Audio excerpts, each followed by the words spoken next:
para tenerlo muy a la mano.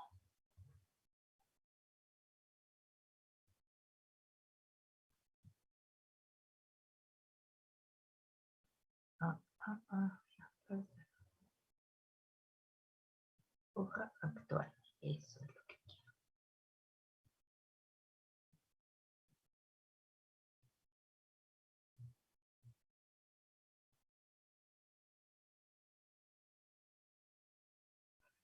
Bueno, dado la consecución de los temas, creo que será conveniente que empecemos con el tema de deforestación. Entonces, Ronit, Miriam y Mario, si me hicieran favor de preparar su presentación.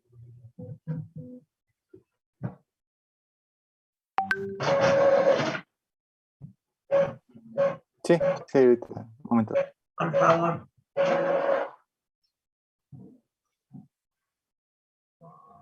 Muy bien.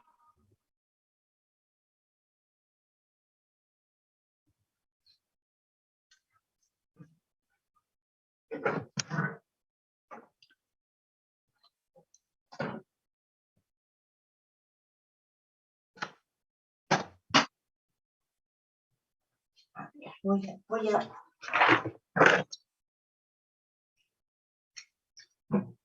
1, 2, 3.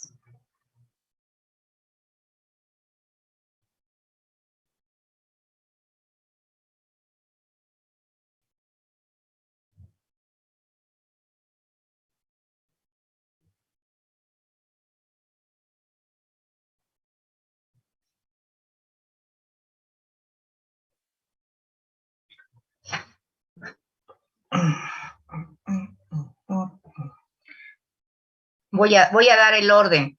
Deforestación 1, agricultura 2, ganadería 3,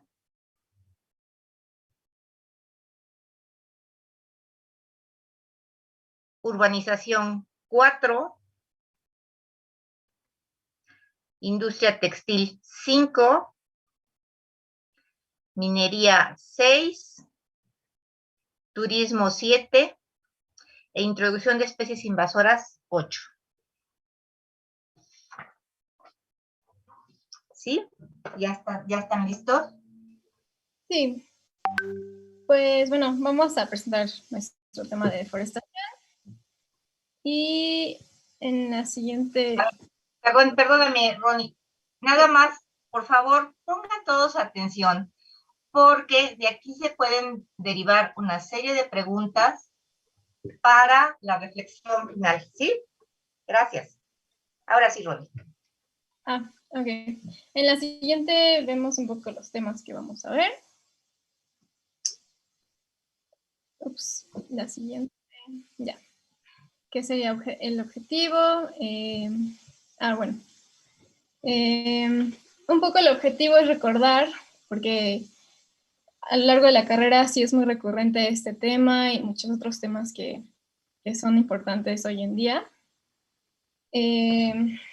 Pero recordar un poco sobre el tema de la reforestación puntualmente y cómo esta es causante de la degradación y destrucción del medio. También vamos a hablar en el país, cómo se ve reflejada y un poco en las consecuencias que también ha tenido en nuestro país. También qué reflexiones tenemos como arquitectos paisajistas y qué acciones debemos tomar.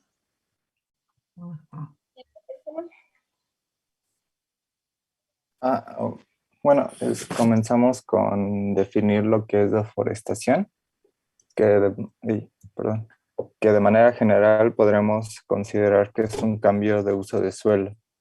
Al menos aquí en México, la Semarnat la define como el cambio permanente de una cubierta dominada por árboles hacia una carente de ellos. y, y la Organización de las Naciones Unidas para la Agricultura y la Alimentación, que es la FAO, la define como un cambio permanente de la cubierta forestal a una superficie con una cobertura de las copas de los árboles menor al 10%. Bueno, con esta definición se basan como la mayoría de documentos que hablan sobre deforestación. Entonces, esta definición es muy importante.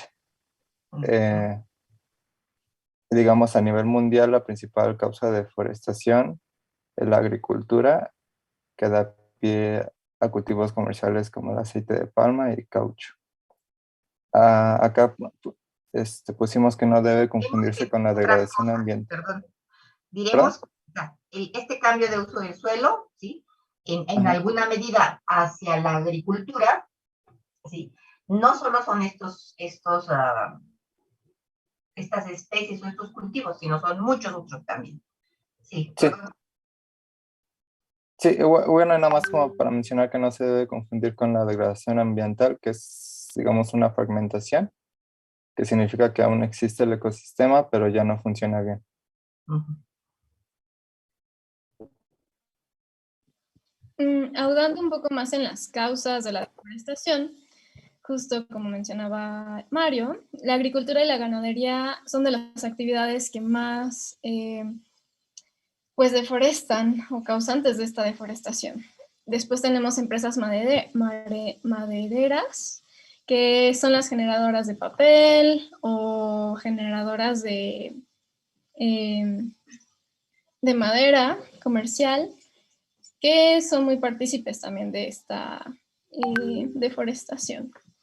Las urbanizaciones y la minería son otras actividades que no se habla mucho, pero sí están ahí y son también causantes. También la tala de incendios y la tala e incendios forestales. Aquí como tala me refiero a un poco la ilegal y que incendios que también son provocados para justo hacer este cambio de uso de suelo. Y por último, que los factores naturales que en menor medida, pero también son causas de la deforestación, que son como incendios, tormentas eléctricas, desastres naturales, que son causantes. Siguiente, por favor.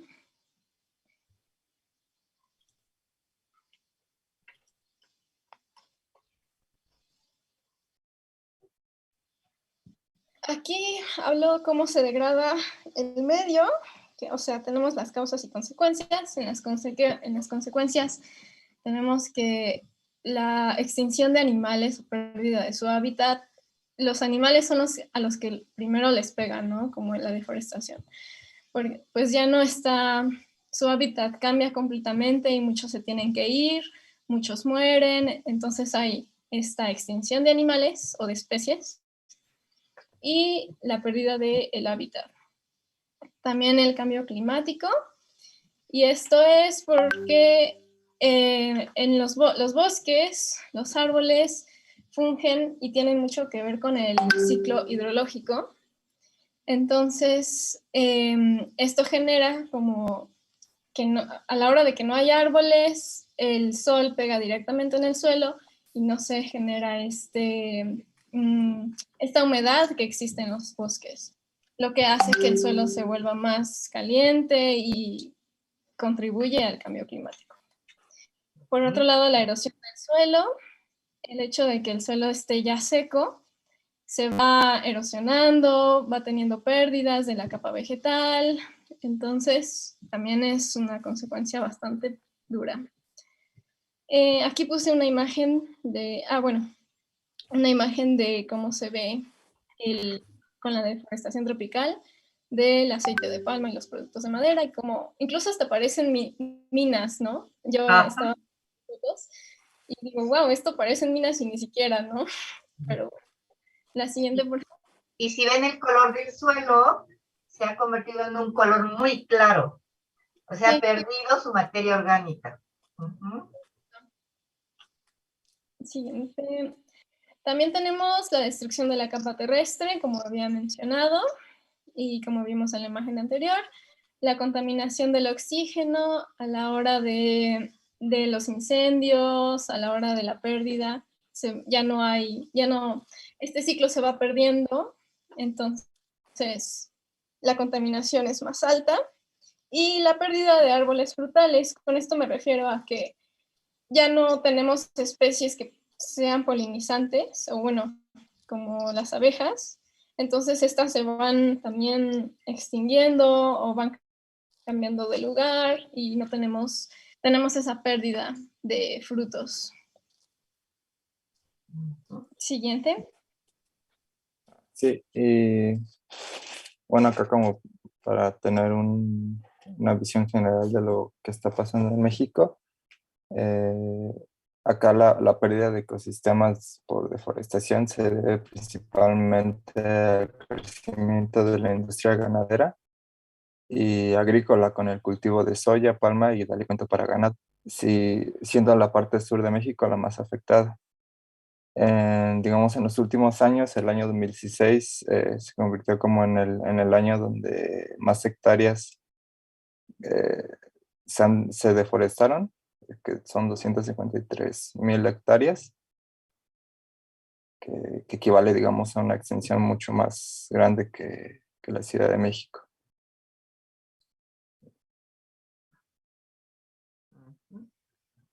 Ay. Y digamos, ya como, como lo mencionaba anteriormente, pues la parte sur de México es la zona más afectada del país. Y acá en este mapa pues, lo podemos observar. Perdón, estados como Yucatán, Chiapas, Michoacán, Jalisco, Oaxaca, Veracruz, Guerrero y San Luis Potosí. Nada más una pregunta. Ajá. ¿Eres Mario? Sí, ¿verdad? Ajá. Nada, es un manchoncitos que tienes en el mapa.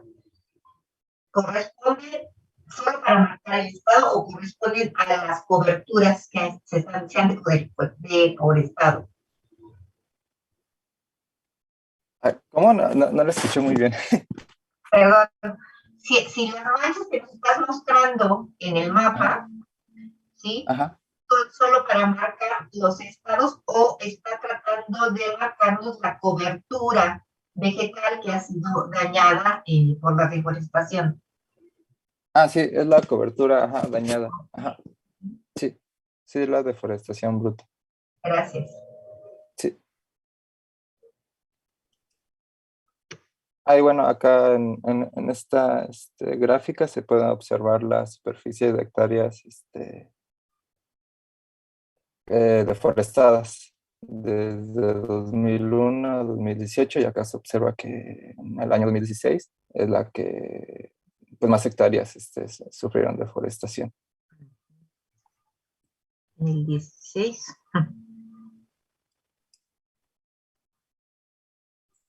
Y pues aquí en México tenemos la Ley General de Desarrollo Forestal Sustentable. Esta fue publicada el 25 de febrero de 2003 y tuvo su última reforma el 26 de abril de 2021. Esta ley cuenta con 4 capítulos, 163 artículos y además con artículos transitorios.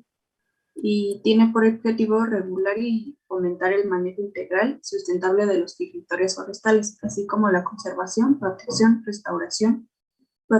ordenación, el cultivo, manejo y aprovechamiento de los ecosistemas forestales del país y sus recursos, así como distribuir las competencias que en material forestal corresponden a la Federación, las entidades federativas, municipios y demarcaciones territoriales de la Ciudad de México.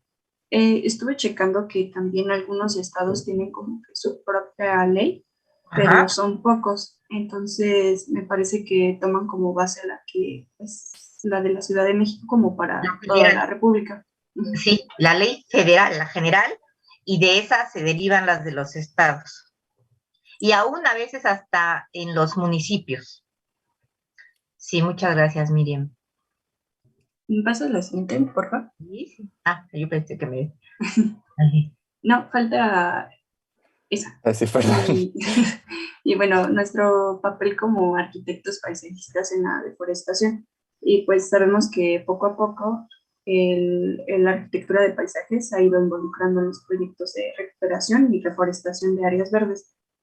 Pero pues aún así como que no ha sido, como que ha sido muy poco y no nada más nuestro trabajo es en la elaboración de los proyectos, sino en la toma de las decisiones que pudieran ser en las secretarías y que, bueno, pues poco a poco nuevamente pues se han ido involucrando más y pues todavía evidentemente pues falta mucho por hacer. Y justo aquí en la Ciudad de México pues hubo como un programa por parte del gobierno, no recuerdo bien cómo se llama, pero era algo de parques verdes y que reforestaban las áreas. Y pues tres de ellos que, bueno, pues, se están mostrando, que es la Área Nacional Protegida de la Sierra de Santa Catarina, que está ubicado en las delegaciones de Tláhuac e Iztapalapa, el Parque Ecológico de la Ciudad de México en Tlalpan, y también es el de Xochimilco, que pues aquí no lo muestro. Y por último, el Parque Lineal de Gran Canal, ubicado en Venustiano Carranza. Y estos tres tienen un reconocimiento internacional por la recuperación y la reforestación. ¿Pasas la siguiente, Mario, por favor? Y por último, nuestra reflexión, o bueno, nuestras reflexiones es de que es necesaria la publicación y accesibilidad de la información sobre temas que deterioran el medio ambiente, así como su actualización.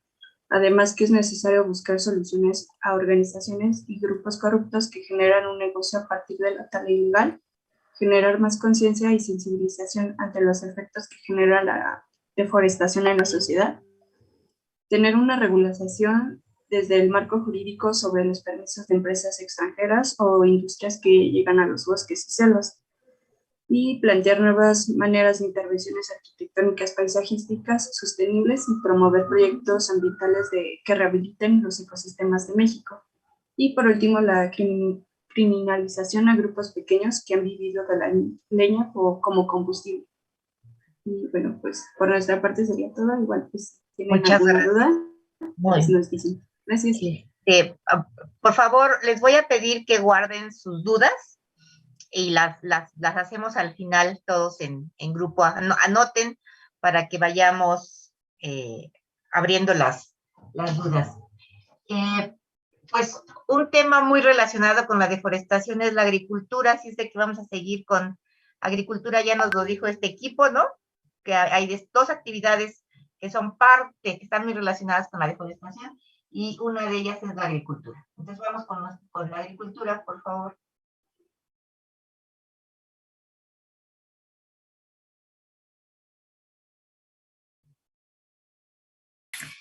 Sí, bueno, les vamos a presentar yo, Carlos, Emanuel y Jonathan, el tema de agricultura, los efectos que tiene sobre el ambiente. Así bien. Bueno, como introducción vamos a ver una definición. Según la SEDEMA, la agricultura se define como el arte de cultivar la tierra. Eh, Proviene del latín ager, agri, que significa campo y cultura. Cultivo es una actividad que se ocupa de la producción de cultivo del suelo, el desarrollo y la recogida de las cosechas, la explotación de bosques y selvas, y la cría y desarrollo del ganado. Esa es la definición según la SEDEMA. Bueno, como nuestros objetivos de esta presentación y de esta investigación es pues, presentar los efectos y consecuencias de la agricultura sobre el ambiente, presentar un caso en México, y cuál es el papel de un arquitecto paisajista, en este caso, pues qué es lo que puede hacer con base en ese caso, y saber si hay leyes o normas que tengan que ver con este tema. Entonces, pues comenzamos con esto que pues la agricultura eh, es una actividad como sumamente importante para el hombre, o para el ser humano en general. Bueno, ya que pues es con la que el ser humano se mantiene pues vivo, por así decirlo, ¿no? O para consumir alimentos y tal. Pero pues la agricultura representa la mayor proporción de uso de tierra en el planeta Tierra por el hombre.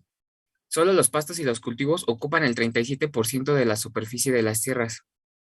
Em, ¿Qué más? Casi dos terceras partes del agua utilizada por el ser humano se destina a la agricultura y en Asia esta parte se ve como todavía en mayor proporción. La siguiente, este es solo como un mapa, espera, solo como un mapa para guiarnos como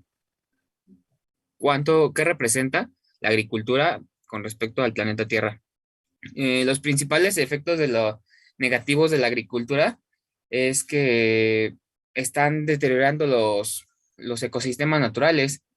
Eh, los enlistamos como que en los principales y como los más importantes, por así decirlo, que uno es la disminución de la productividad del suelo, que esto pues es la erosión y la compactación por la pérdida de materia orgánica, retención hidráulica, actividad biológica y salinización. La acumulación de contaminantes debido pues, a los fertilizantes y todos los pesticidas, la falta de agua por la sobreexplotación de esta para pues poder cosechar y tal, la aparición de resistencias a la pérdida en plagas, pérdida de especies polinizadoras, igual esto por la parte de los pesticidas y tal, y la reducción de la diversidad genética por la uniformidad de los cultivos, o sea, los monocultivos como le llaman, y los riesgos potenciales para la salud relacionados a la aparición de residuos, pues esto ya es directamente en los alimentos como tal, ¿no? Debido a, pues, igual al mismo uso de los pesticidas, plaguicidas, esto pues es algo como que se presenta, va a estar muy presente en nuestra presentación. Y la siguiente. Bueno, yo les voy a hablar sobre un caso en México y este es el uso de los fertilizantes y plaguicidas en el estado de Sinaloa. Sinaloa es uno de los principales estados donde la actividad agrícola es predominante, ya que aquí predominan los cultivos de maíz, jitomate, sorgo, chile, papa y mango. Por lo tanto, estas actividades son fundamentales en su economía y generan muchas fuentes de empleo, pero eso también se traduce en que representan un gran impacto ambiental, así como daños a la salud de las personas. Ah.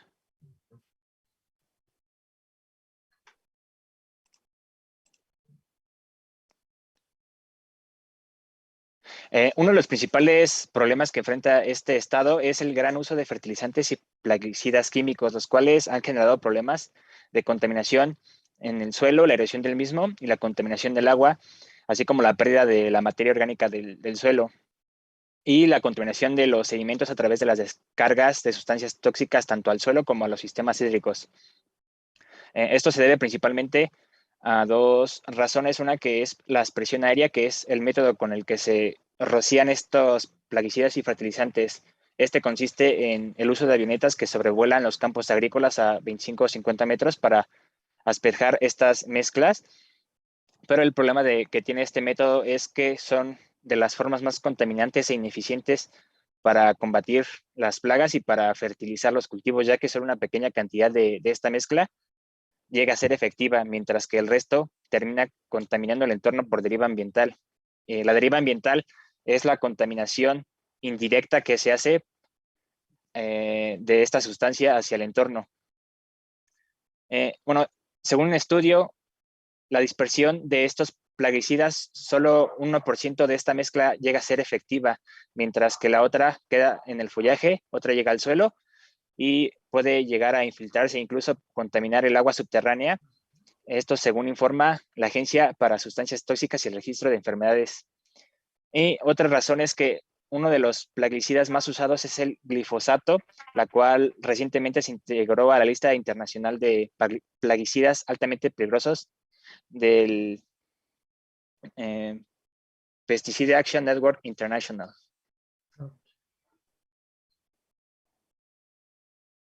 Eso también se traduce como algo que tiene efectos hacia la salud, ya que gran exposición a estos contaminantes pueden causar a las personas casos graves de enfermedades neurodegenerativas, como podría ser el Alzheimer o el Parkinson, o incluso el cáncer.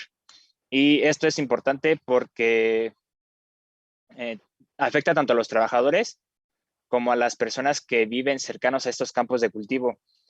Y también afecta mucho al agua porque, por ejemplo, en Sinaloa, en el norte, el nivel de aguas freáticas es es muy como de 1 metro a 1.5 metros, entonces es muy fácil que en estas zonas estos químicos se infiltren al agua y de ahí contaminen todo el sistema.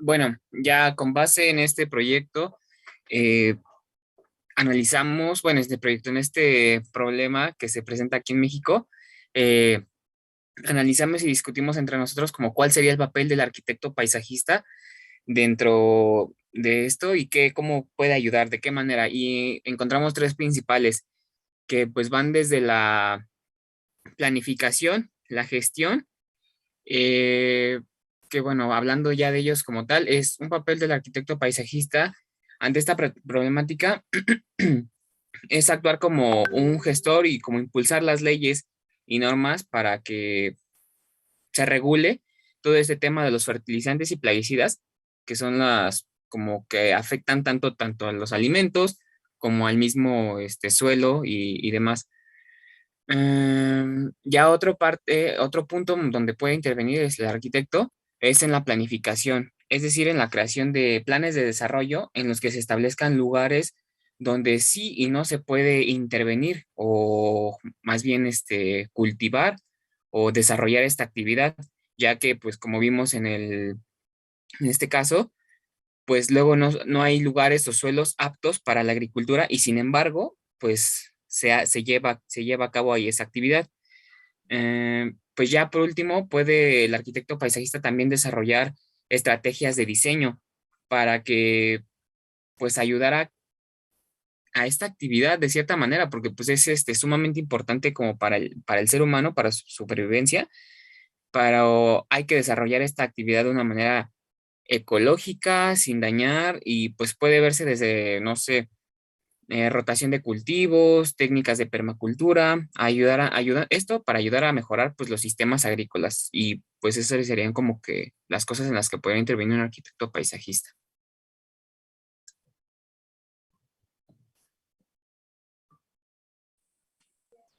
Bueno, en cuanto a la situación del marco jurídico que hay en cuanto al sector agropecuario, estamos hablando que en México existen más de 12 leyes federales de aplicación a la industria agrícola. Desafortunadamente en México, pues igual derivan leyes estatales, municipales y pues de ahí, desafortunadamente ninguna de ellas se llega a su completo respeto. La siguiente, por favor. Y pues justamente aquí vemos la legislación en México, pues deriva de la constitución política, de la cual se busca promover la justicia, la productividad y la producción del campo mexicano. Dentro de esta legislatura, pues también contempla las actividades ganaderas, forestales, ambientales, de pesca y de sanidad. Todas ellas, pues desafortunadamente no cumplen al 100% en el territorio nacional.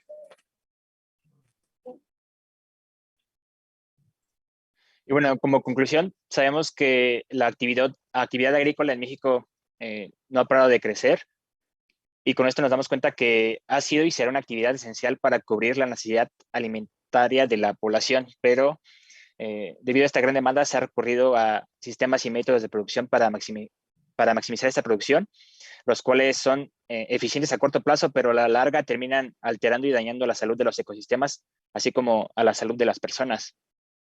Por otra parte, actualmente no existe un marco jurídico que indique cómo deben realizarse las fumigaciones agrícolas para reducir el impacto ambiental o los posibles daños a la salud. Debido a esto, es necesario que como arquitectos paisajistas intervengamos en la gestión y planificación de esta práctica, así como también proponer sistemas de producción que garanticen la demanda alimentaria sin dañar a los ecosistemas y la salud de la población, es decir, realizar una agricultura sostenible. Muchas gracias, chicos. Muy bien. Y vamos a complementar con la ganadería.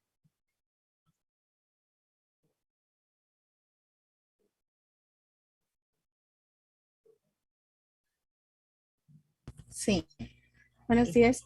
Nosotros vamos a presentar sobre ganadería. Yo, Carolina, mi compañera Gloria, que tuvo igual un inconveniente personal, entonces no va a poder estar. Y mi compañero Reinaldo. Nada más les voy a hacer una pequeña observación. Muchas gracias porque Sí. ya me doctoraron, pero no soy doctora. Soy maestra en ciencias. Ok, de Muchas acuerdo. gracias por el doctorado. Sí. Me disculpa. No, al contrario. Ahora sí que me siento halagada, pero pues no es la verdad. Sí. Bueno, igual comenzamos con nuestro objetivo, que era identificar las actividades ganaderas que tienen mayor impacto en el ambiente y reconocer pues estos casos que en México han causado alguna problemática y finalmente encontrar si existe alguna normativa que regule la actividad ganadera. Y tenemos que la ganadería es una práctica antigua y una de las principales actividades económicas que consiste en la cría y tratamiento y reproducción de animales domésticos con fines de producción para el aprovechamiento y consumo humano. Los ganados más importantes en número a nivel mundial son los relacionados con la ganadería bovina, la ovina y la porcina. Y a ver, los efectos y consecuencias que tiene esta actividad, pues tenemos que es una actividad heredada y desarrollada sin planificación y hoy en día las consecuencias a nivel global son alarmantes. Dentro de estas, pues tenemos que la FAO dice que el sector ganadero genera más gases de efecto invernadero, alrededor de 18% más, medido en su equivalencia de dióxido de carbono que el sector de transporte y es responsable del 9% procedente de estas actividades humanas, pero produce un porcentaje mucho más elevado de los gases en efecto invernadero más perjudiciales. Y una de las principales causas de esta es la degradación del suelo y de los recursos hídricos, ¿no? Utilizando más del 30% de la superficie terrestre y ocupando, pues sí, para eso, ¿no? Para los cultivos y producir alimento para la ganadería, afectando tanto a los bosques de manera indirecta a la cubierta vegetal, de otro tipo de vegetación y la degradación del suelo tienen efectos negativos en los ciclos hidrológicos y biogeoquímicos de los ecosistemas. También tenemos esta huella de carbono que se va quedando. Según un estudio posterior del Banco Mundial, estima que la contribución puede ser hasta del 51% si se suman las fuentes indirectas de todas estas emisiones, ¿no? Provenientes para tanto la preparación del suelo, su procesamiento y el transporte de productos derivados e incluso la respiración de los animales. Eh, y tenemos que una investigadora, Yolanda Rubiano, está encargada de este proyecto donde trabaja desde los llanos orientales con estos análisis y estas investigaciones donde ajusta a nuestra realidad productiva y tenemos esta tabla donde está más desglosada pues todas las emisiones de gases dentro del sector ganadero, como se ve que el 9% es de dióxido de carbono, el 65% de óxido nitroso y igual, ¿no? De metano, amoníaco y también pues tenemos que de 15 millones de hectáreas pues tienen vocación ganadera, ¿no? Y también económicamente pues que este es como el impacto que tiene, ¿no? Tanto de la producción agrícola mundial pues es el 40% y ocupa entre el 30 y 45% de la superficie de la tierra. Y las organizaciones ambientales igualmente lo mencionan esta situación cuando se discuten las causas del cambio climático, sino que solo se enfocan en responsabilidad a la industria de generación energética, ¿no? No solo como de toda esta producción de huella de carbono. Perdón, Carolina, antes de que avances. Mm. Nos hablaste de que esta investigadora Yolanda Rubiano es la responsable de este proyecto. ¿De cuál proyecto? de este estudio de huella de carbono, de esta tabla que vemos aquí. Huello de carbono, por la ganadería. Ajá. Ok, ¿no? ¿En dónde está este proyecto? Este es un proyecto de, si no mal vi, de Colombia, es un estudio. Sí, Sí. ves que llanos orientales, ¿sí? Ujú. No nos dice nada, entonces necesitan ubicarnos, La ubicación. ¿no? Ajá, Es ok. un buen ejemplo, pero Sí. sí, Ujú. hay que ubicarnos un poquito. Ok, gracias. De acuerdo. Y bueno, aquí tenemos igual esta tablita donde dice cuánta agua se gasta en todos estos alimentos, ¿no? Tanto vino, cerveza, igual en la ganadería, y pues podemos ver, ¿no? Que es tanto en los productos lácteos como el queso y la leche, donde se necesita mucha más agua, y pues igual, ¿no? En el vacuno es donde más, ¿no? Tanto para regar y en esto, pues en el alimento como en el proceso, ¿no? De, de la preparación de la carne y todo esto.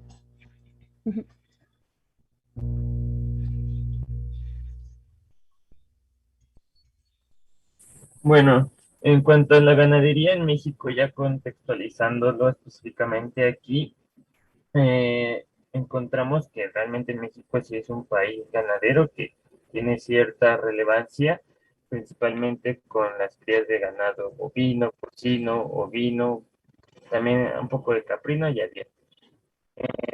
Más que nada, pues esta ganadería puede ser extensiva, intensiva o de autoconsumo, y pues se requieren de diferentes elementos para el desarrollo de la ganadería, como puede ser el relieve del suelo, las fuentes de agua, el clima, la vegetación, los forrajes que se utilizan para la alimentación. Y bueno, aquí presentamos algunos gráficos y una tabla que muestra específicamente las producciones por entidad federativa de ganado bovino en el año 2019, encontrando que pues, Veracruz es principalmente el estado que más produce ganado bovino. También pues, no hay que olvidar que Veracruz también se encuentra pues, en una zona pues, de muchos ecosistemas de selva, entonces realmente se encuentran algunas afectaciones indirectas ahí, y también no hay que olvidar que Veracruz también es uno de los principales productores, al menos en el sistema agrícola de naranja, entonces eso es claro que con estas actividades pues tiene algunas repercusiones pues, ambientales. Y bueno, también presentamos algunos gráficos en materia general de ganado bovino, de ganado porcino y de aves de corral, con algunas de sus, digamos, de su estatus, ya sea que estén en desarrollo, que estén recién nacidos, etcétera. Siguiente, por favor.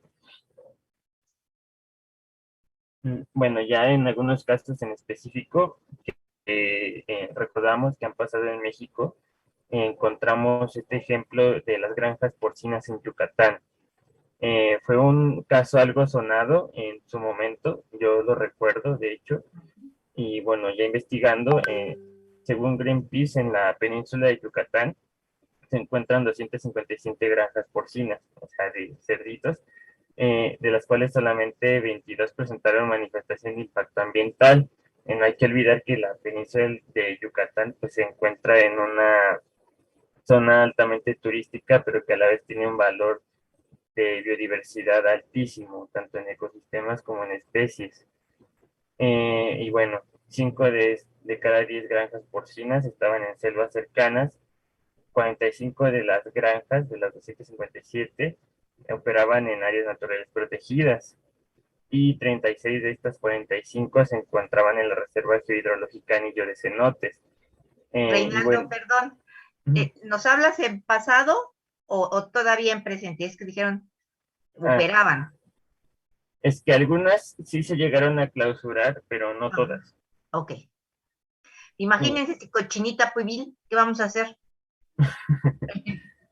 y bueno, aquí mostramos una imagen donde se logran ver las granjas desde una vista aérea, pero también se logra observar toda la degradación, al menos inmediata, que se tiene con el agua y también con la vegetación, aparte de que sí se nota algo de erosión del suelo, pero principalmente la contaminación del agua y pues al menos Allá al fondo se ve la inmediata. selva, ¿sí? Se ve que está en la etapa de estiaje porque está en color gris, pero al frente pues vemos todo completamente deforestado por la ganadería.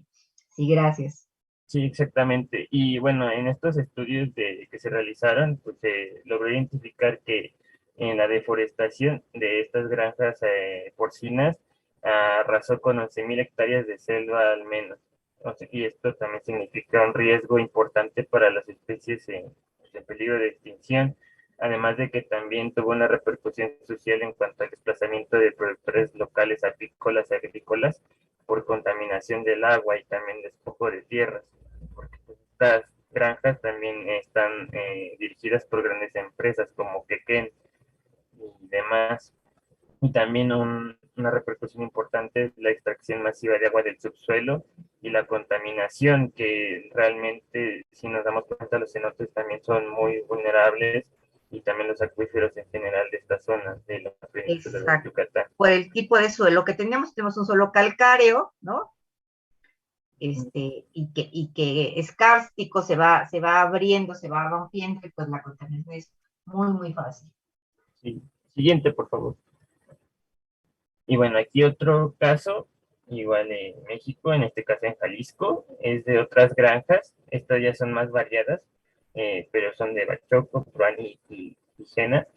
Y bueno, aquí en esta ocasión la investigación fue por parte de una institución que se llama Igualdad Animal.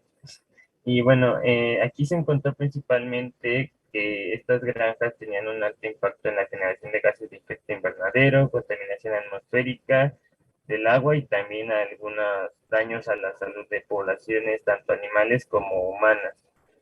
Y bueno, los principales cuerpos de agua que han sido afectados por estas granjas han sido el lago de Chapala, que de por sí ha sido un lago que ha estado muy contaminado, despreciado, y también el río Lagos, que se ubica en Lagos de Moreno. Y bueno, esta asociación pues, ha levantado al menos 44 denuncias contra estas granjas por desequilibrio ecológico y daños al ambiente, buscando la clausura definitiva. Y bueno, aquí se ven algunas imágenes, principalmente cuerpos de agua contaminados. Siguiente, por favor.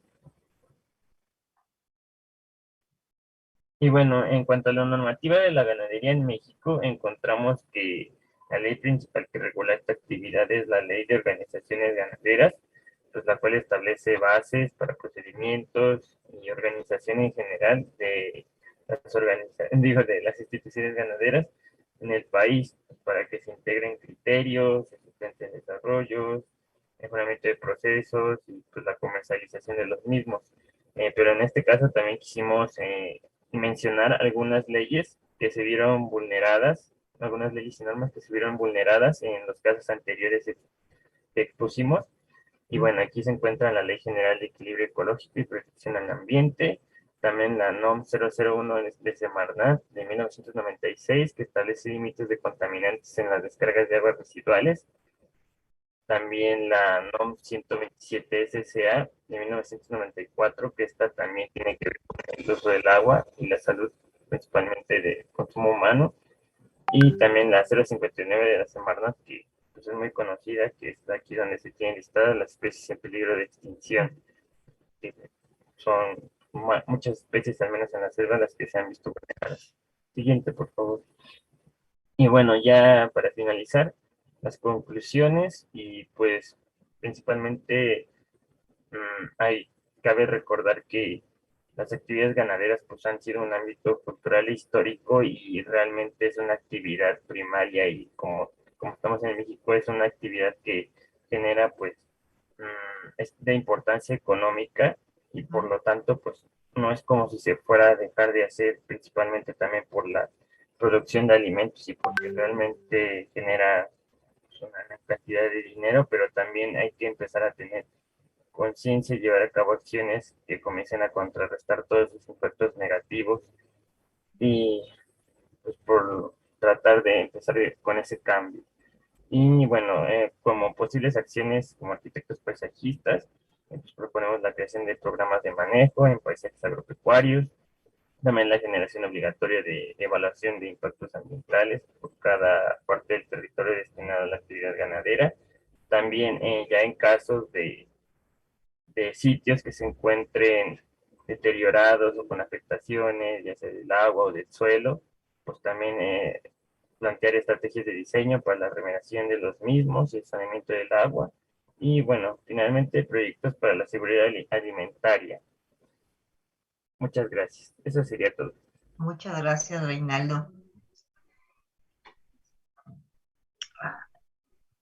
La número, ganadería 4. Hoy vamos a una muy conocida y muy terrible, la urbanización. Y le toca a Constanza, a Berenice, a Fernanda y a Jocelyn. Un momento, por favor. Sí, aquí los esperamos.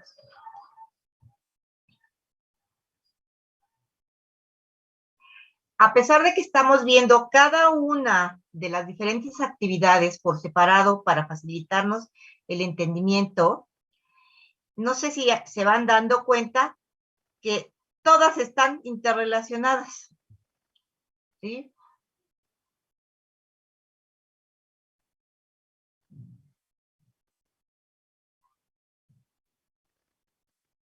Bueno, buenas tardes. Somos Constanza, Leslie, Maffer, Jos y yo, Berenice, y les presentaremos sobre el tema de urbanización. Nuestro objetivo es mostrar algunos de los efectos negativos que puede tener la urbanización. La urbanización sobre los ecosistemas relativos a la ciudad, ya sea su población, su funcionalidad, áreas verdes o naturales internos o aledaños. Además de plantear los conceptos básicos y posibles afectaciones, describiremos un ejemplo nacional y se plantean posibles ideas respecto a la labor del arquitecto paisajista sobre el fenómeno de la urbanización y sus afectaciones al entorno. La urbanización es el proceso por el cual la población tiende a concentrarse en las áreas urbanas. Efectos y consecuencias. La urbanización tiene efectos positivos si se realiza entre los límites adecuados, como la creación de oportunidades de empleo, avances tecnológicos y de infraestructura, mejora del servicio de transporte y comunicaciones, calidad de las instalaciones educativas y médicas. De no ser así, en su mayoría resultan efectos adversos, como son problemas de vivienda, hacinamiento, desempleo, desarrollo de barrios marginales, problemas de agua y saneamiento, mala salud y propagación de enfermedades, congestión de tráfico, delincuencia urbana. En consecuencias, el flujo de grandes ciudades, de grandes cantidades de personas pone una sobrecarga en las ciudades, su infraestructura resulta deficiente y el mercado de trabajo no es suficiente a la demanda. El resultado es la pobreza, lo que lleva a la mala salud y gente sin hogar. El crecimiento intensivo de las ciudades puede generar más pobreza e impedir que los gobiernos locales ofrezcan suficientes servicios a todas las personas. El consumo concentrado de energía aumenta la concentración del aire con un notable impacto en la salud. A ver, Berenice y el equipo en general, si van a leer porque así lo prepararon, les sugiero que vocalicen un poquito más y lo hagan más lento para que podamos ir siguiendo en una lectura, ¿sí? Que nos haga énfasis en donde quieren que haya énfasis y no en una lectura que nos podemos hacer nosotros por nosotros mismos y nada más, ¿sí? Entonces, un poquito de vocalización, ¿sí? Y detenimiento en los puntos que van tratando.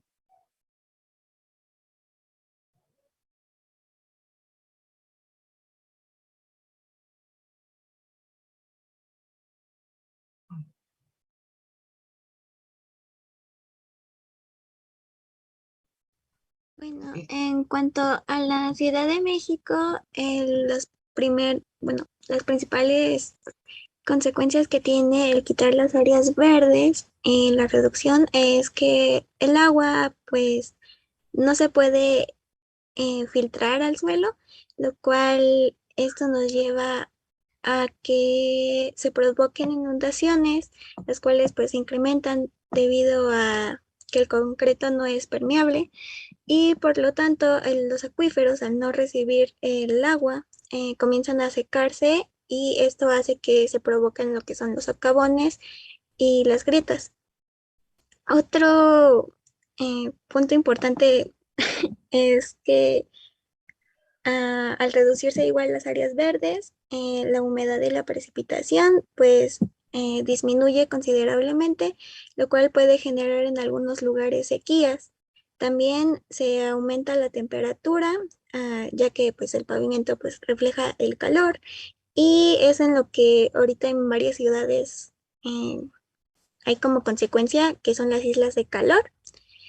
Y otro efecto importante es la tala de árboles, que pues igual al reducirse las áreas verdes, pues estos liberan sus reservas de carbono a la atmósfera en forma de dióxido de carbono. Un ejemplo importante en la urbanización, por ejemplo, de las playas costeras, es que al quitar los humedales, estos tienen un depositorio de dióxido de carbono, entonces al eliminarlos, pues hacen que todas las grandes cantidades de dióxido de carbono pues salgan al aire. Entonces, no solo ayuda contra las mareas, sino que pues contamina más.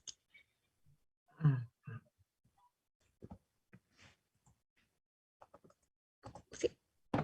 Gracias, Mar.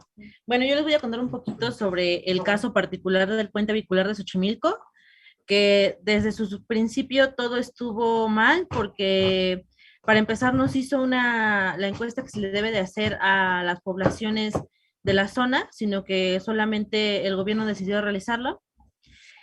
Y ha sido, a pesar de que hubo un sinnúmero de especialistas que dijeron que este puente no debe de realizarse por los daños ecosistémicos que podría llegar a posterior, aún así decidieron continuar con ello. De hecho, ahorita la inauguración fue, me parece que en septiembre, a principios de septiembre, y Claudia Sheinbaum estaba ahí, pero lo que no se muestra, porque tuvimos la oportunidad de ir en esa ocasión por otra situación, y había muchas personas protestando, de hecho, sobre esta situación, y de por sí el puente vehicular se encuentra en una zona de humedal que ya estaba fragmentada. Con este puente que hicieron, ya lo fragmentó todavía más. Honestamente no creo que siga, o sea, no se cree que siga este humedal mucho tiempo porque ya están en muy mal estado todas las plantas, la fauna y todo esto. Una de las soluciones que había dado el gobierno con las que se había justificado fue que toda la vegetación y la fauna que iban que era de la zona, la iban a reintroducir. No, reintroducir, gracias. Sí, a reintroducir en otra zona, pero de hecho muchas de las justificaciones que dieron fueron pues muy pobres, porque es todo eso con estudios y análisis de especialistas, se dieron cuenta que eso podrían haberlo hecho súper bien sin el puente vehicular. Además de que el puente vehicular como tal no está cumpliendo su objetivo, ya que está solo funcionando a personas que un coche que no tiene, o sea, que no funciona para las personas de la zona, sino para las personas que transitan y aún así no cumple con el objetivo completamente porque el tránsito sigue estando presente. También, bueno, como un dato aparte, la constructora que estuvo a cargo de este horrible proyecto también tiene un tramo, de hecho, para diseñar, bueno, construir y diseñar un tramo del Tren Maya.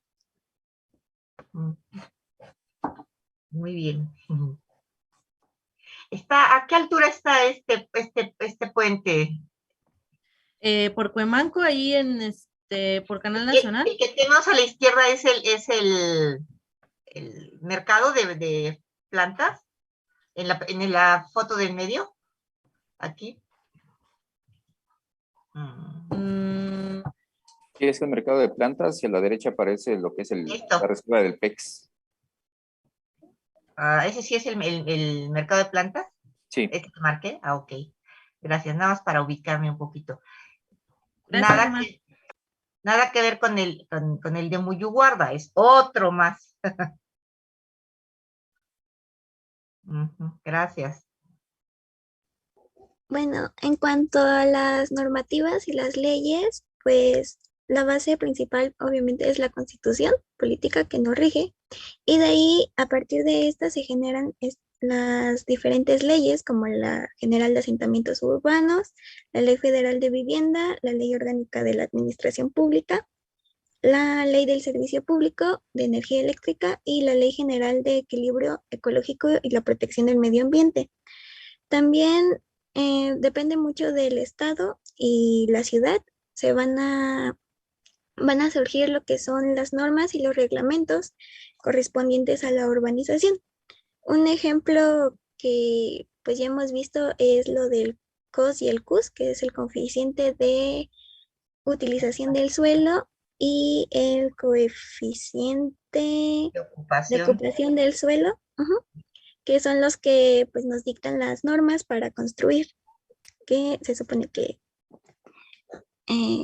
pues es por las que se debería regir en la colocación de los asentamientos. Pero bueno.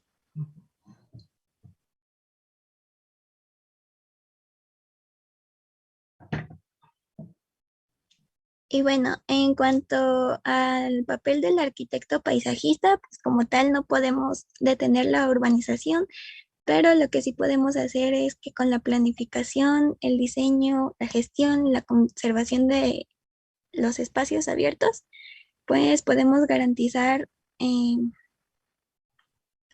bienestar, una mejor calidad de vida y bienestar para las personas que viven en las ciudades, así como creando espacios para mitigar las afectaciones que puedan provocar las urbes, ya sea con la creación de parques, igual los muros verdes o azoteas verdes, y sobre todo es generar la conciencia ambiental en los mismos habitantes.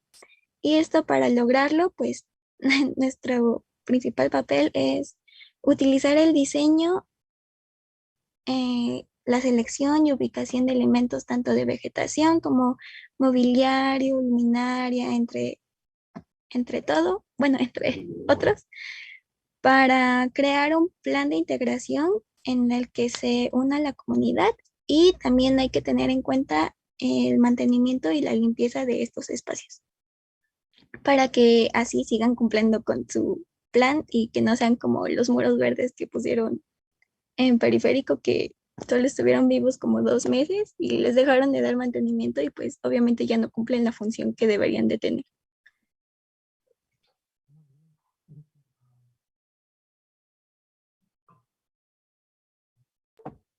Gracias. Como conclusiones finales tenemos que, aunque la urbanización ha traído muchos beneficios para las personas, como un mayor acceso a un gran número de servicios públicos, de recreación, sociales, etcétera, ha traído también, debido a una mala planeación o nula, ha acarreado una serie de problemáticas que afectan sectores como la seguridad, la salud y la vivienda, que hacen que la brecha de desigualdad social sea aún más marcada y de la cual la política pública no ha sabido hacer frente ni brindar una solución viable. Y hasta el momento las soluciones que han brindado no corresponden ni con el sitio ni con las demandas de la población, ya que en primera instancia se nos vende el discurso de un mejor y mayor desarrollo por el bien y beneficio común, cuando la realidad es otra. Desde el acceso a espacios y servicios dignos, seguros, funcionales y estéticos, no son solo para algunos, dejando al resto de la población lidiar con infraestructuras deficientes y pobres, que más que eficientar la vida de las personas, la entorpece e incluso causa riesgo para muchos. Es por ello que creemos que nuestro trabajo como paisajistas es trabajar en conjunto con otras disciplinas para brindar y priorizar una urbanización mejor planeada y sostenible y que sea resiliente a las épocas que se vienen, sobre todo con el cambio climático, y que responda tanto al sitio como a la gente. Yo sería todo de nuestra parte. Muchas gracias. Leslie, casi te alcanzábamos, pero te nos fuiste muy rápido. Muchas gracias. Ahí tienen ya, bueno, ya tienen ahí su glosario de términos para que lo vayan incorporando. Ya está la carpeta de Drive, ya les mandé la invitación. Y ¿qué más les iba a decir? Y ya voy a abrir el site para que puedan ir directamente. Muchas gracias. Pues ahí tienen ya muchos términos para ir ingresando al glosario general. Bueno, todos me han dado una serie de términos ya. Espero que los hayan identificado. Sí, bueno, muy bien. Muchas gracias. Al contrario, gracias a ustedes. Vamos ahora con la industria textil, o sea, una en particular de tantas industrias que tenemos, pero muy importante. Vamos. Sí, voy a compartir pantalla. Gracias, Erika.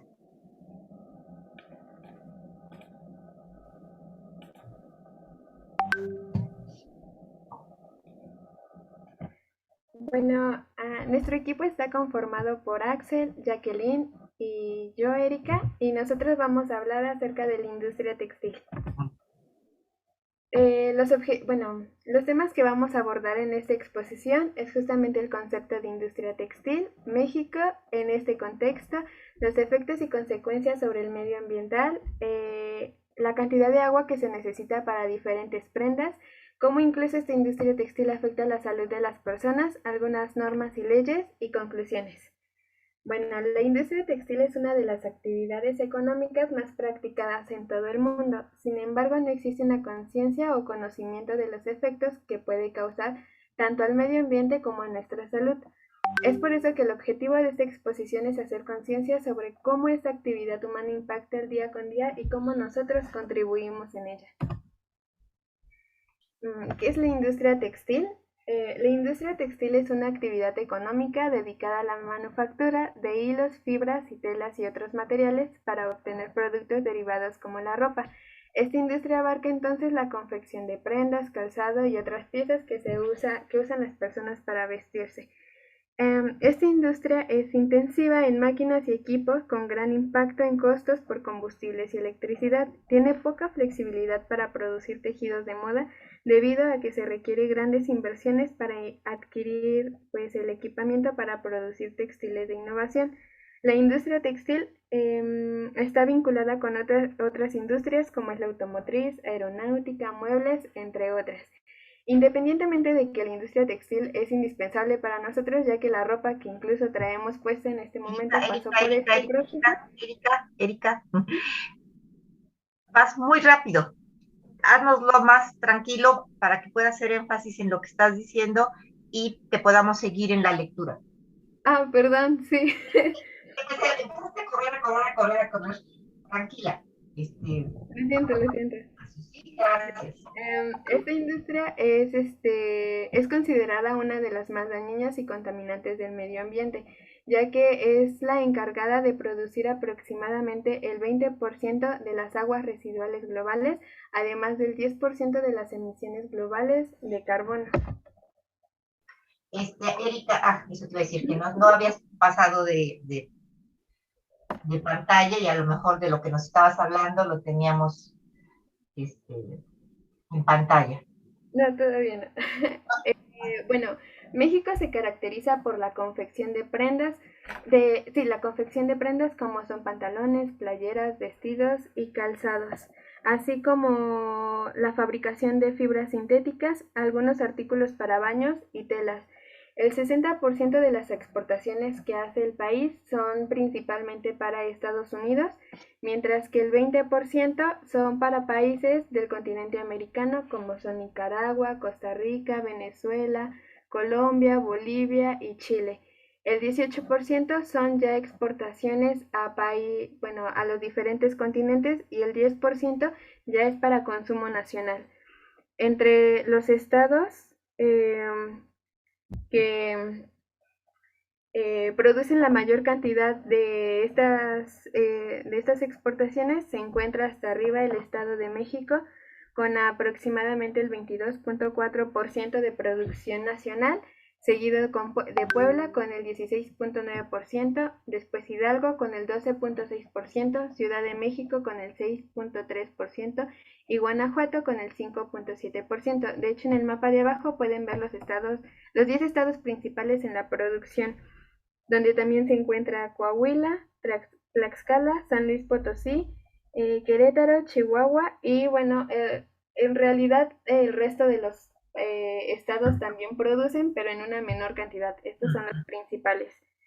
En el 2016, de acuerdo con los datos que arrojó la Organización Mundial de Comercio, quien todavía sigue liderando la producción de textiles es China, con aproximadamente el 37% de pues, exportaciones global, sí, mundiales, y una ganancia de 116 millones de billones de dólares, seguido con la Unión Europea con 65 millones de billones de dólares, la India con 16 millones de billones, Estados Unidos con el 13 millones de billones y Turquía con el 11. Aparte de que siguen abajo Corea y Pakistán. En realidad pues son países en su mayoría asiáticos. En las últimas décadas, la vanidad en realidad ha ganado terreno justamente en la industria textil, ya que la prioridad es vestir de acuerdo a algún evento social o la actividad en la que se piensa participar, mostrando cierta diversidad y un amplio gusto por los diseños y la ropa de moda o la que se encuentra de tendencia. Esto ha provocado una transformación en los sectores, ya que el incremento de volumen de manufactura hace que surja la necesidad de tecnificar los procesos y a su vez se optima y crea la utilización de fibras sintéticas, como es el poliestireno.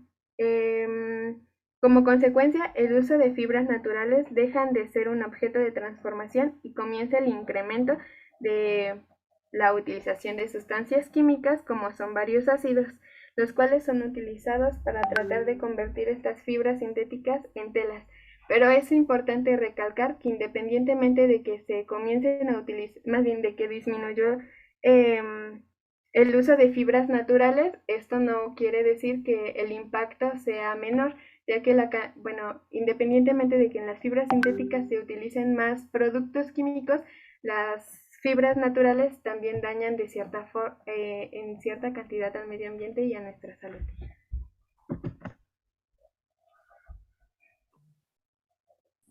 Bueno, ahora con respecto a los efectos y consecuencias que hay en el medio ambiente, continuando con lo que dijo mi compañera Erika, que ya, bueno, vimos los daños que tiene, es la segunda industria que contamina más, y el único que le gana el lugar es la industria petrolera respecto a la contaminación del agua. Bueno, un problema que ya mencionó mi compañera Erika también, fue el fast fashion, que me parece que el término fue lo único que faltó, pero es esto, utilizan la vanidad de la gente, el decir, pues esto ya no está de moda, ahora vamos a sacar esta siguiente línea, esta tiene el nombre de tal diseñador, y se van generando más prendas que se estima que cada minuto se están tirando, bueno, se están juntando camiones de basura cada minuto se reúne la cantidad equivalente a un camión de basura llena de esta ropa y es o desechada o simplemente quemada. También lo que se mencionó hace un momento, las fibras sintéticas al momento de lavarse sueltan microplásticos. O sea, no basta con que se contamine el agua al momento de producirla, también al momento de que ya la tenemos nosotros, de que la consumimos, se van liberando estos pequeños plásticos que terminan contaminando el agua, que aumenta esta contaminación hacia la fauna marina, la fauna marina. Y regresando un poco a lo que es el fast fashion, esto es debido al sistema que está siguiendo, es lineal. Significa que se compra, lo usamos y lo eliminamos. No se le da una segunda vida, no está pensado para que dure más tiempo. También profundizando en lo que dijo mi compañera Erika, no es como que el problema de los microplásticos se pueda solucionar usando ropas de algodón, porque este también es un problema que se tiene. El 2.5% de las tierras cultivables son utilizadas para cultivar algodón para las prendas, y de estas tierras que se utilizan para el algodón utilizan aproximadamente el 25% de los pesticidas, que ya sabemos que terminan siendo largo plazo perjudiciales para el suelo, lo terminan contaminando. Y requiere mucha agua, el algodón. Exacto. En eso vamos en la siguiente diapositiva, por favor.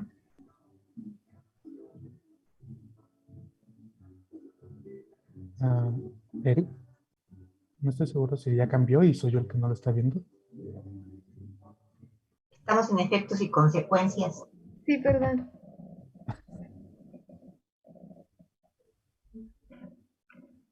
No nos quiere hacer caso.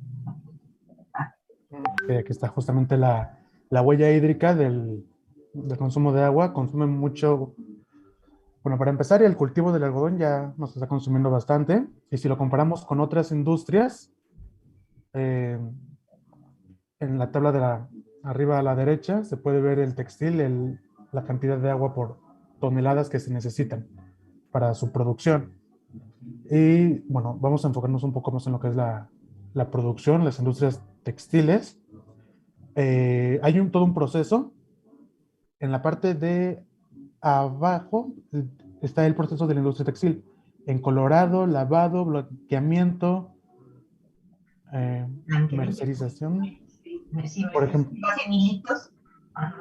en el primero, lo que es el encolorado, se ponen enzimas, amoníaco, almidón. En el lavado se utilizan muchos solventes, grasas, detergentes, residuos de desinfectantes. En el blanqueamiento está el sodio y en el siguiente, mercerización, están las sales, que son de los que más contaminan el agua. Y para acabar el teñido se usan colores, metales, sulfuros. Entonces, ya para poder limpiar esta agua contaminada es un proceso industrial que muchas veces no se tiene la infraestructura para poder realizarlo. En México, la huella hídrica de la industria textil es de aproximadamente 7,600 litros por kilogramo y globalmente una camiseta de algodón requiere 2,500 litros solamente en la producción, sin contar lo que es la cosecha del algodón. También tenemos 2 plantas que están en la producción de textiles, que en Caltex, en Querétaro, y Lavamex en Aguascalientes, que terminan contaminando, soltando todo el agua que utilizan para teñimiento y demás, la terminan soltando en los ríos. Y muchas veces no, hay normas, que eso lo vamos a ver en poco tiempo, pero la verdad en México es que estas normas muchas veces terminan siendo ignoradas y superan los contaminantes establecidos permitidos. Bueno, vamos a continuar. La siguiente lámina, por favor.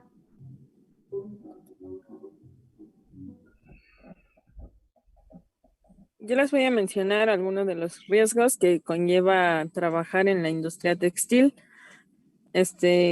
Bueno, primero les voy a mencionar algunos que tienen que ver con la salud, que son como las enfermedades respiratorias el personal que trabaja pues está muy expuesto a las partículas que desprenden las telas y el polvo, por lo cual pueden presentar algunos dificultades para respirar o presión pectoral. También pueden presentar algunas afecciones cancerígenas o uno común es el cáncer de pulmón. También debido a que manejan pues las telas y están en contacto directo, pues tienen enfermedades en la piel o como la dermatitis. Esta industria produce es muy ruidosa, lo cual tiene un impacto en el ambiente con la contaminación auditiva, y por ello también presentan muchos problemas en oídos, enfermedades neurológicas Y también tenemos otros que son como más riesgos físicos, bueno, como más directos, que son cortes, picaduras o desprendimiento de la piel. Y bueno, en cuanto a las instalaciones y riesgos directos para el ambiente, siempre el problema de los incendios siempre está presente debido a que pues manejan las telas, otras sustancias que son químicas o inflamables.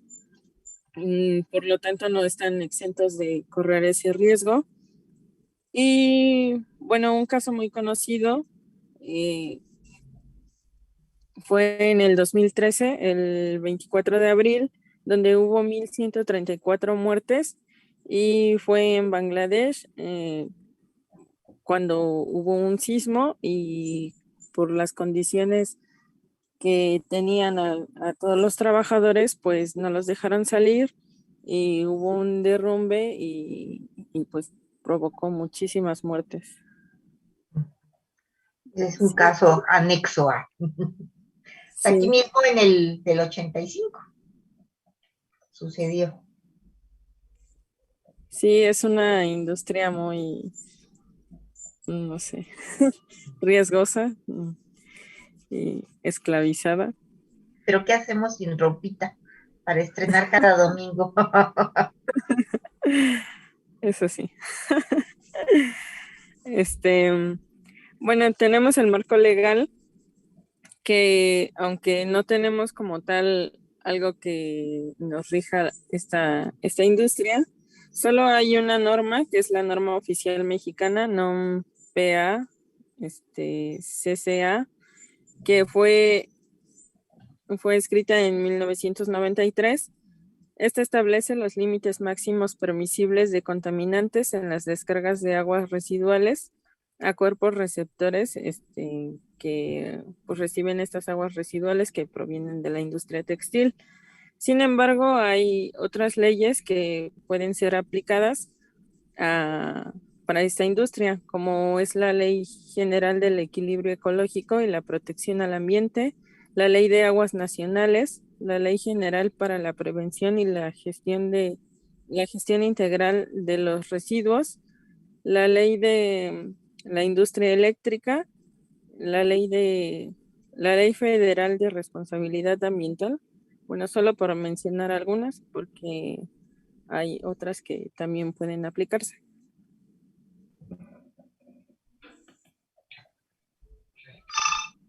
Y bueno, manera de conclusión,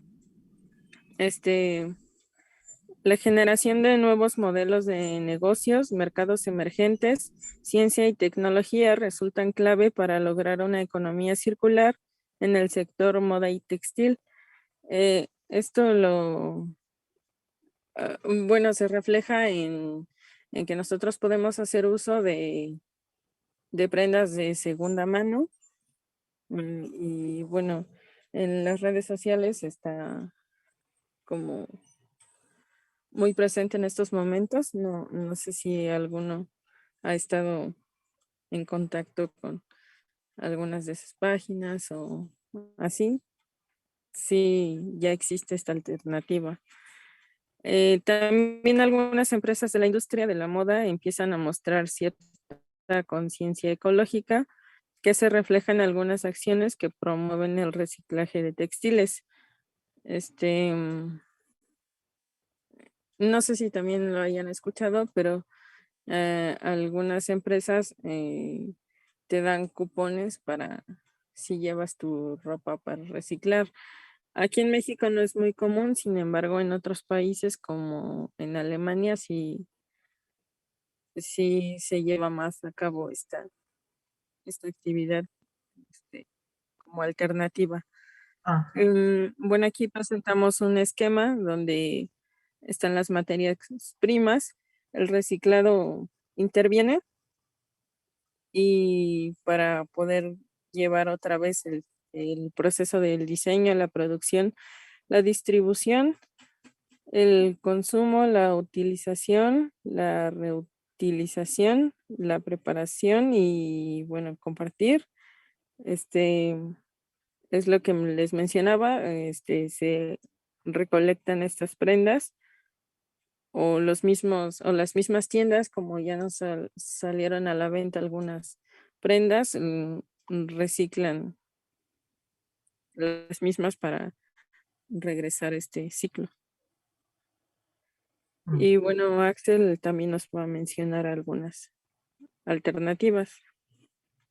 Como usuarios, mi compañera ya que ya nos dijo lo que podemos hacer, desde comprar básicamente en ropa de paca hasta alargar la vida útil de estas prendas que ya tenemos.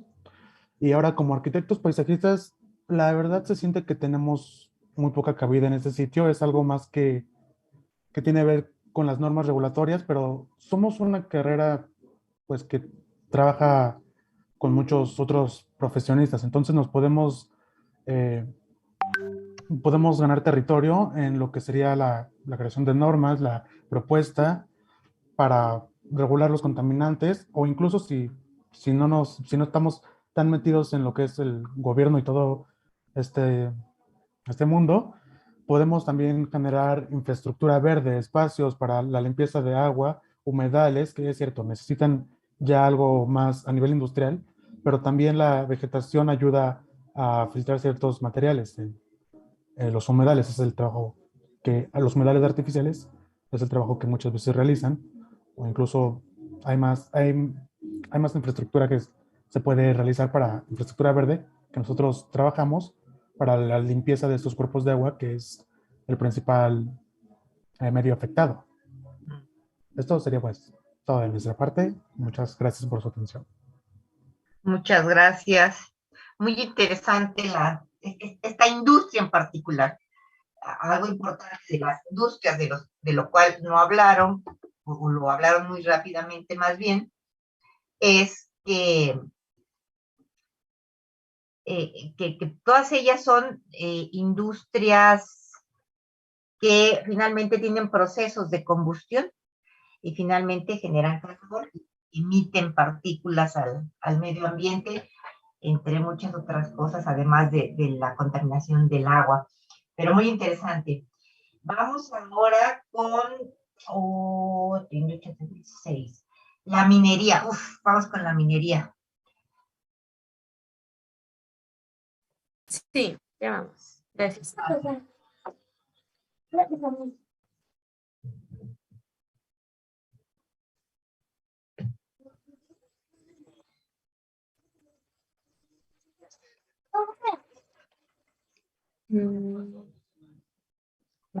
¿Puedes estar en modo presentación? Por favor, Jenny. Sí, amiga.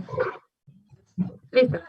Muchas gracias. Sí. Hola, les vamos a hablar sobre la minería, en este caso enfocándonos a su degradación ambiental. Ahí, tantito.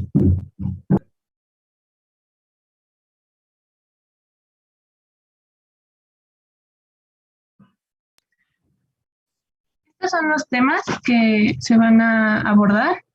Y bueno, la siguiente. Nada más un acotamiento, no son temas. Los apartados, los rubros, ¿sí? Ok. Porque no son temas diferentes cada uno.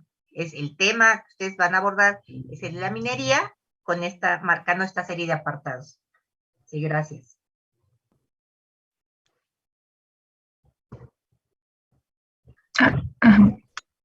Ok, nuestro objetivo, lo voy a leer, es reconocer y analizar la esencia de la actividad minera en el medio ambiente de manera tanto positiva como negativa y ver las posibles soluciones, así como el papel que puede portar un paisajista ante tal degrado ambiental. La siguiente. Gracias. Para comenzar, una breve introducción, comenzaremos por explicar qué es la minería. Como bien sabemos, es una actividad del sector económico donde se lleva a cabo la explotación o la extracción de minerales en un yacimiento, ya sea del suelo o del subsuelo. Se trata de una fuente de recursos muy vitales para la mayoría de las industrias humanas, ya que sirve de materia prima en la elaboración de diversos objetos e incluso de maquinarias. La minería puede darse de dos maneras distintas, puede darse tanto en tierra como en el mar. En el mar nos referimos al suelo marino. En el primer caso se le conoce como cielo abierto, que es la eliminación de capas superiores de roca junto con la vegetación. Como pueden ver en la imagen, se empieza a exponer el yacimiento para así encontrar los minerales enterrados. El resultado de este es muy radical, ya que se modifica completamente el escenario y la topografía de la zona. Este es muy ventajoso para la mano obrera, ya que es menos probabilidad de riesgo para los que están trabajando. Por el contrario, en la minería... Perdón, Jennifer. ¿Más no, adelante. Menos, perdón. Sí. Es menos riesgoso, gracias. Ajá. Por el contrario, en la minería subterránea se penetra la roca hacia el subsuelo, creando así conductos o túneles hacia los yacimientos. Este tipo de minas, una desventaja muy grave y el problema hacia los humanos es que esta puede colapsar y puede sepultar tanto a los mineros como el material. Nada más voy a hacer una acotación aquí, Sí. Jennifer. Me estás poniendo que la minería subterránea es en el suelo marino. No necesariamente. La minería subterránea es cuando haces galerías al interior del subsuelo para encontrar los yacimientos de mineral. Pudiera ser que se diera en el fondo marino, pero no necesariamente. Ok, muchas gracias. No, al contrario, gracias a ustedes. ¿En qué consiste la minería? Primero que nada encontramos la etapa de prospección, que como bien sabemos, comenzaremos viendo el terreno, analizándolo y si este es susceptible para instalar todo el equipo y comenzar la exploración minera. De aquí, como ya dije y mencioné, se empieza la exploración donde se ve qué minerales y se va a proceder a hacerse. Aquí en la separación se separa con los minerales y también restos de la obra. Se les da un tratamiento para, dependiendo de la naturaleza del mineral deseado, pues debe de prepararse para que así viaje hacia su destino para al final ser de consumo industrial o de comercialización directa.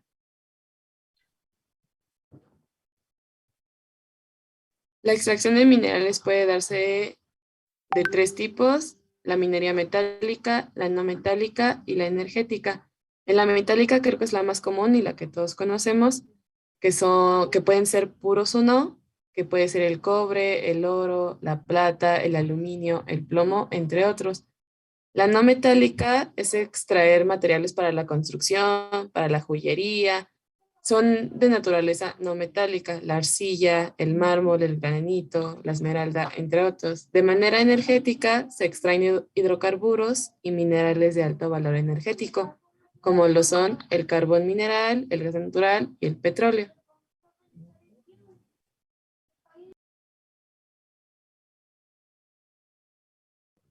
Ok, a continuación hablaré sobre sus efectos y consecuencias. Estos tienen efectos principalmente en la atmósfera, en los suelos y en el agua, ya sea subterránea o superficial. Aquí puntualizaré los subtemas en los cuales tiene mayor contaminación, a saber, con emisiones sólidas en la atmósfera, con la emisión de gases, algunos aerosoles, el ruido y ondas aéreas. Esto provocado por toda la actividad que conlleva la minería. Luego, los suelos abarca la desertización, la modificación del relieve, algunos peligros geotécnicos y la pérdida de propiedades físicas y químicas. En el agua, afecta de manera en la alteración de la dinámica fluvial, en la pérdida de masas de agua, pérdida de masas glaciares y la contaminación por metales pesados.